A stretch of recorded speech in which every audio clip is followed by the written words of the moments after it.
சோழர் பேரரசில் பல சிறந்த வீரர்களும் தலைவர்களும் இருந்தனர். அவர்களில் கருணாகர தொண்டைமான் என்பவர் மிகப் புகழ்பெற்ற வீரர்.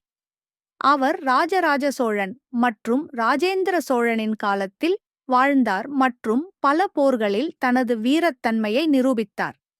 கருணாகரத் தொண்டைமான் ஒரு சிறந்த போராளி மற்றும் தலைவராக இருந்தார்.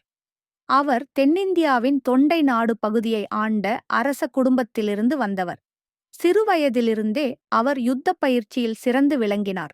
அவரது வாழ்வீச்சு திறன், துரிதமான யுத்த உத்திகள் மற்றும் கடமை உணர்வு அவரை ஒரு சக்திவாய்ந்த வீரராக மாற்றியது. ராஜேந்திர சோழன் தனது பேரரசை விரிவுபடுத்த வட இந்தியாவை அடைய விரும்பினார்.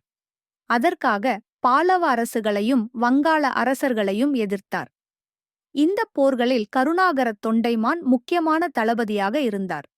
அவர் யுத்த நுணுக்கங்களால் பல அணிகளை வெற்றி பெற்றார். கங்கை நதியை அடைந்து வெற்றி பெற்ற சோழர் படையில் அவர் ஒரு முக்கிய வீரராக இருந்தார். ராஜராஜ சோழன் இலங்கையை கைப்பற்றும்போது கருணாகரத் தொண்டைமான் முன்னணி வீரராக இருந்தார்.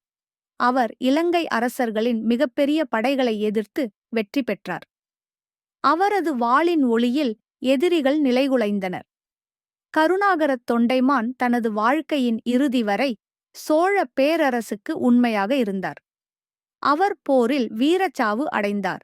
அதனால் அவரது புகழ் சோழர் வரலாற்றில் நிலைத்து நிற்கிறது இன்று வரை. தமிழ் வரலாற்றிலும் காவியங்களிலும் அவரது வீரத்தன்மை போற்றப்படுகிறது. இந்திய போர்திறனில் மிக முக்கியமான சோழர் வீரராக கருணாகரத் தொண்டைமான் இருந்தார்.